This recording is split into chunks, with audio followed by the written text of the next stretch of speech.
Cuando el soberano de un reino vecino anunció su propósito de visitar el monasterio, todo el mundo exteriorizó su nerviosismo. Solo el maestro mantuvo su habitual calma.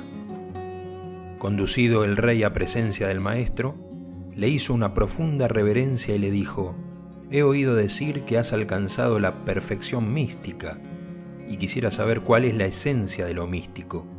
«¿Para qué?», preguntó el maestro. «Deseo averiguar la naturaleza del ser, a fin de poder controlar mi propio ser y el de mis súbditos y conducir a mi pueblo a la armonía». «Está bien», dijo el maestro, «pero debo advertirte que cuando hayas avanzado en tu averiguación, descubrirás que esa armonía que buscas no se consigue a base de control, sino a base de entrega».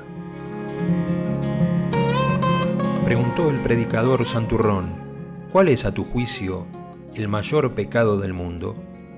«El de quien ve a los demás seres humanos como pecadores», respondió el maestro. «En realidad hay dos tipos de seres humanos, los fariseos y los publicanos», dijo el maestro después de leer la parábola de Jesús. «¿Y cómo se reconoce a los fariseos? Es muy sencillo, son los que hacen la clasificación», respondió el maestro. «Todos los seres humanos son aproximadamente igual de santos o de pecadores», dijo el maestro, a quien, por otra parte, no le gustaba emplear esta clase de etiquetas. «¿Cómo puedes equiparar a un santo con un pecador?», protestó un discípulo. «Porque todos estamos a la misma distancia del sol. ¿O acaso reduce la distancia el hecho de vivir en lo alto de un rascacielos?». El maestro sostenía que lo que todo el mundo tiene por verdadero es falso. Por eso, el pionero se encuentra siempre en absoluta minoría. Y decía: «Pensáis en la verdad como si fuera una fórmula que podéis sacar de un libro, pero la verdad exige pagar el precio de la soledad. Si quieres seguir a la verdad, has de aprender a caminar solo». «Estoy dispuesto a ir a donde sea en busca de la verdad», dijo el fervoroso discípulo. El maestro esbozó una pícara sonrisa. «¿Y cuándo vas a partir?», preguntó. «En cuanto me digas a dónde debo ir. Te sugiero que vayas en la dirección en la que apunta tu nariz». «Sí, pero ¿dónde debo detenerme?». «Donde tú quieras». «¿Y estará allí la verdad?». «Sí, justamente delante de tu nariz, mirando fijamente a esos dos ojos tuyos que son incapaces de ver». ¿Es fácil o difícil la iluminación? Es tan fácil y tan difícil como ver lo que tienes delante de los ojos. ¿Cómo va a ser difícil ver lo que tienes delante de los ojos? A esta pregunta respondió el maestro con la siguiente anécdota. Una muchacha, al encontrarse un día con su novio, le preguntó: «¿Notas algo diferente en mí?». «¿El vestido es nuevo?». «No». «¿Los zapatos?». «No, es otra cosa. Me rindo. Llevo puesta una máscara antigás». El discípulo, que era budista, preguntó: «¿Cuál es la mente de Buda?». «¿Por qué no preguntas por tu propia mente o por tu yo, en lugar de preguntar por el de otro?», dijo el maestro. «Está bien. ¿Cuál es mi yo, maestro?». «Para eso tienes que aprender lo que se llama el acto secreto». «¿Y cuál es el acto secreto?». «Este», dijo el maestro, mientras cerraba y abría los ojos. El maestro explicaba a sus discípulos que alcanzarían la iluminación el día en que consiguieran mirar sin interpretar. Ellos quisieron saber en qué consistía mirar interpretando, y el maestro lo explicó así. Dos peones camineros católicos se hallaban trabajando justamente delante de un burdel cuando de pronto vieron como un rabino se deslizaba furtivamente en la casa. «¿Qué vas a esperar de un rabino?», se dijeron uno al otro. Al cabo de un rato, el que entró fue un pastor protestante. Ellos no se sorprendieron. «¿Qué vas a esperar?». Entonces apareció el párroco católico que, cubriéndose el rostro con una capa, se deslizó también en el edificio. «Es terrible, ¿no crees? Una de las chicas debe estar muy enferma». Un discípulo preguntó un día el maestro cómo podía él incorporarse al camino. ¿Oyes el murmullo de ese arroyo que pasa junto al monasterio? Sí. Esa es una excelente manera de incorporarse al camino.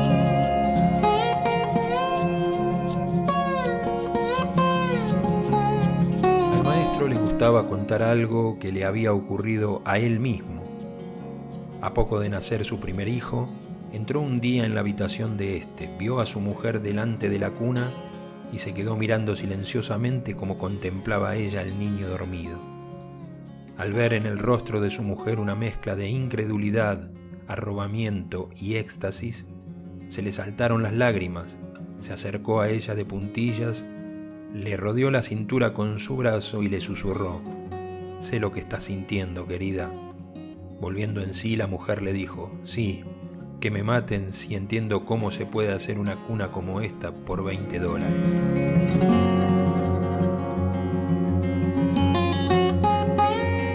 Cada vez que salía a colación el tema de Dios, el maestro insistía en que Dios excede la capacidad de comprensión del ser humano.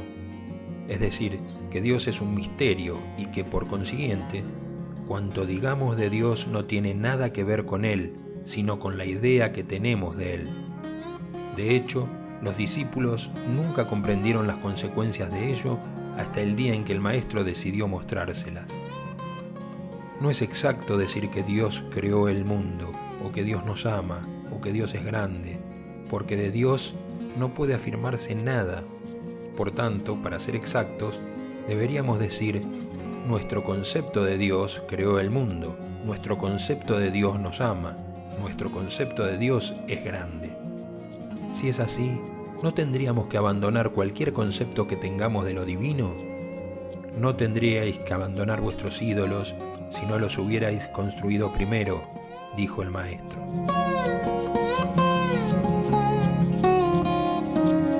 A algunos discípulos les inquietaba el hecho de que el maestro no pareciera preocuparle demasiado si la gente creía o no en un Dios personal.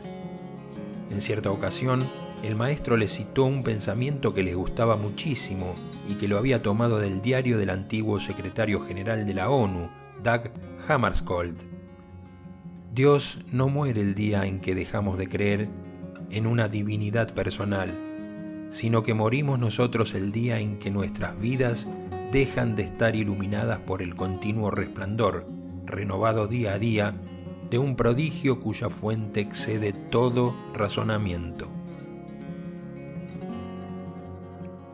En cierta ocasión el maestro comprobó que una gran muchedumbre se había congregado a la puerta del monasterio gritando consignas alusivas a su persona y portando una pancarta en la que podía leerse: «Cristo es la respuesta». Se acercó al individuo de severo aspecto que sostenía en sus manos la pancarta y le dijo: «Sí, pero ¿cuál es la pregunta?». El tipo quedó momentáneamente desconcertado, pero enseguida se recobró y dijo: «Cristo no es la respuesta a una pregunta, sino la respuesta a nuestro problema. Entonces dime, ¿cuál es el problema?».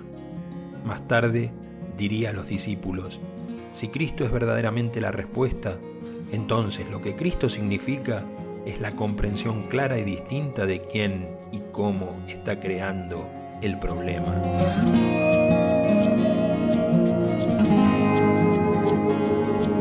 «¿Cómo puedo obtener la iluminación?», preguntó el impaciente discípulo. «Ve la realidad como es», le dijo el maestro. «¿Y qué puedo hacer para ver la realidad tal como es?».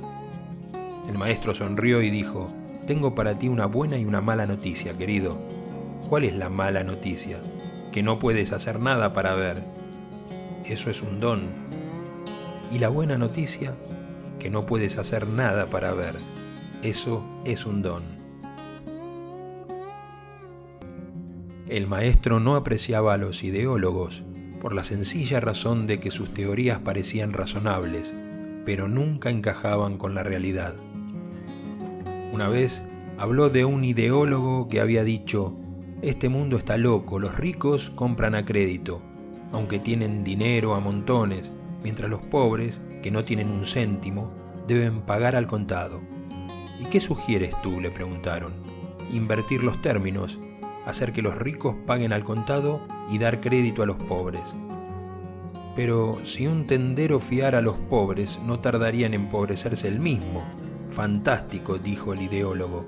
Así también él podría comprar a crédito.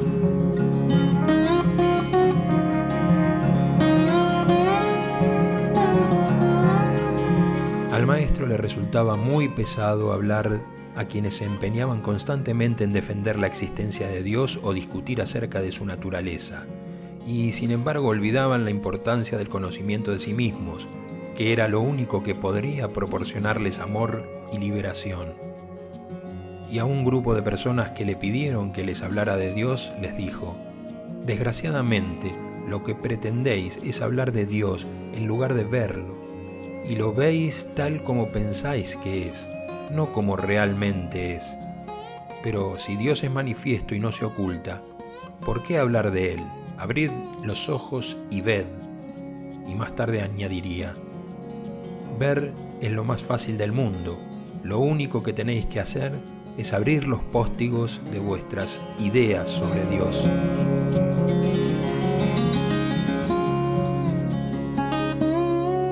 Tenemos que comer y vestirnos, dijo un discípulo, pero ¿cómo podríamos liberarnos de semejante servidumbre? Todos comemos y nos vestimos, dijo el maestro. No comprendo. Si no comprendes, vístete y come. Más tarde diría: nunca os mostréis superiores a nada que queráis evitar.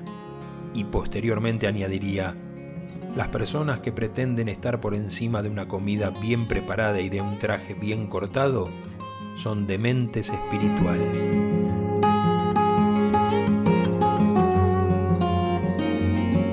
Según afirmaba el maestro, la mayoría de las personas que son infelices lo son porque han tomado la decisión de serlo. Por eso es por lo que de dos personas que se encuentran en idéntica situación, una es feliz y la otra desdichada. A este respecto contaba el maestro cómo, al resistirse su hija pequeña a acudir a un campamento de verano, él, para tratar de disipar sus recelos, compró unas cuantas tarjetas postales, puso en todas ellas su propio nombre y dirección y se las dio a su hija. Ahora, le dijo, escribe cada día "me encuentro perfectamente" en una de estas tarjetas y échala al correo. La niña, tras reflexionar un momento, preguntó: ¿cómo se escribe miserable? El maestro era un ferviente partidario de la investigación histórica. Lo único que tenía contra los historiadores era que por lo general pasaban por alto las mejores lecciones que la propia historia ofrece. Por ejemplo, le preguntó uno, la visión de los problemas, en otro tiempo auténticamente vitales, y ahora meras y frías abstracciones en un libro. O por los personajes del drama de la historia, supuestamente tan poderosos en su tiempo, convertidos en auténticas marionetas manejadas a través de unos hilos tan evidentes para nosotros, pero tan patéticamente insospechados para ellos. Dijo el maestro: lo que vosotros llamáis amistad, en realidad es una transacción comercial. Responde a mis expectativas, dame lo que yo quiero y yo te amaré. No lo hagas y mi amor por ti se convertirá en resentimiento e indiferencia. Y contó la historia de aquel individuo que, al regresar a casa, después de un día de duro trabajo, fue recibido por su mujer y su hija de 3 años. ¿No hay un beso para papá? No. Me avergüenzo de ti. Papá está todo el día trabajando duro para traer dinero a casa. ¿Y es este el pago que tú le das? Ven aquí, a ver. ¿Dónde está ese beso? Mirándole a los ojos, la preciosa criatura de 3 años le dijo: ¿dónde está el dinero? Dijo un discípulo: yo no cambio mi amor por dinero. Y replicó el maestro: ¿acaso no es tan malo o peor que lo cambies por amor? ¿En qué consiste la iluminación? En ver. ¿En ver qué? La superficialidad del éxito, la vaciedad de nuestros logros, la insignificancia del esfuerzo humano, dijo el maestro. El discípulo quedó horrorizado. Pero eso es pesimismo y desesperación. No, es la emoción y la libertad del águila que planea sobre un barranco sin fondo. Un discípulo bastante deprimido se quejaba de que por culpa de sus defectos se sentía estafado por la vida. ¿Estafado?, gritó el maestro. ¿Estafado tú? Mira a tu alrededor. Con cada momento de lucidez estás siendo pagado con creces.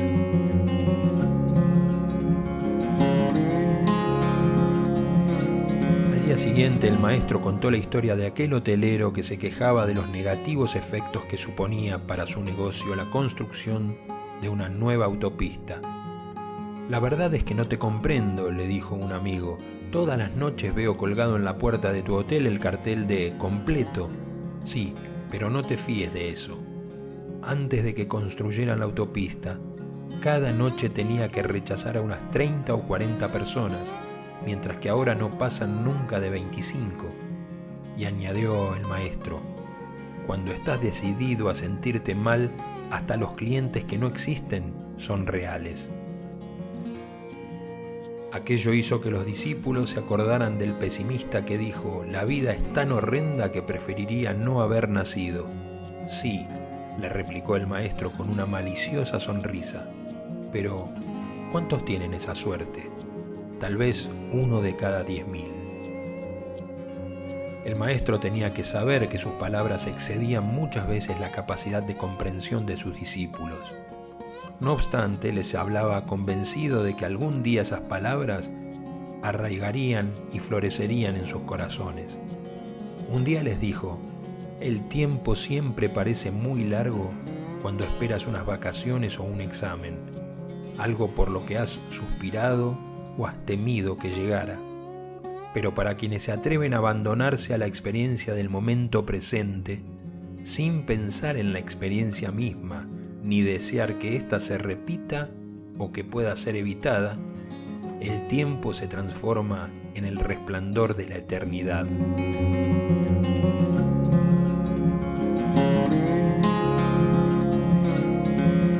Te está destruyendo la molicie con que vives, le dijo el maestro a un discípulo bastante indolente.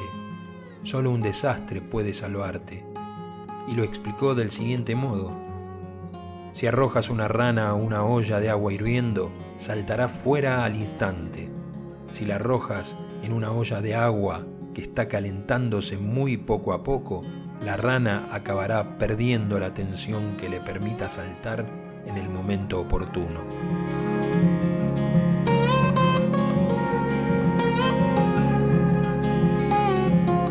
¿Tienes algún consejo que darme para el ejercicio de mi cargo?, preguntó el gobernador. Sí, respondió el maestro. Aprende a dar órdenes. ¿Y cómo debo darlas? De forma que los demás puedan recibirlas sin sentirse inferiores. Cuando le preguntaron cómo se descubría el silencio, el maestro contó esta historia. Una fábrica estaba interesada en adquirir pieles de rana. Al enterarse, un agricultor telegrafió a la fábrica para comunicar que él podía suministrar cualquier cantidad que le pidieran, incluso más de 100.000, si era preciso. La fábrica le telegrafió y le contestó, envíe una primera remesa de 50.000. 2 semanas más tarde, llegó a la fábrica una sola piel de rana con una nota que decía, les presento mis excusas, pero esa es la única piel de rana que he podido encontrar. El ruido ciertamente me engañó. Más tarde diría el maestro, examinad el ruido que hace la gente, luego comprobad el ruido que hacéis vosotros y descubriréis la nada, el vacío y el silencio.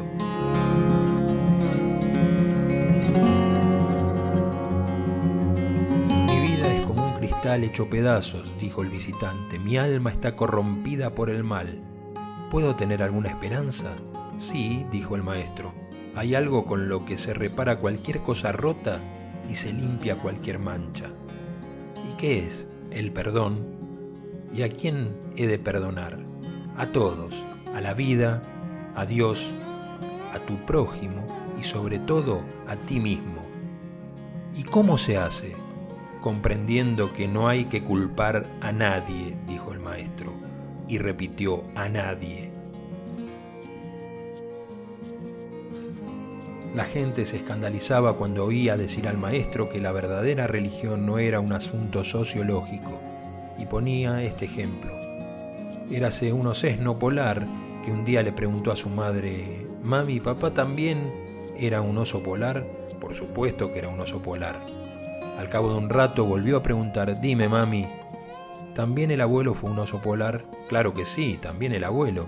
«¿Y el bisabuelo también fue un oso polar?». «Sí, también el bisabuelo». «¿A qué viene tanta pregunta?».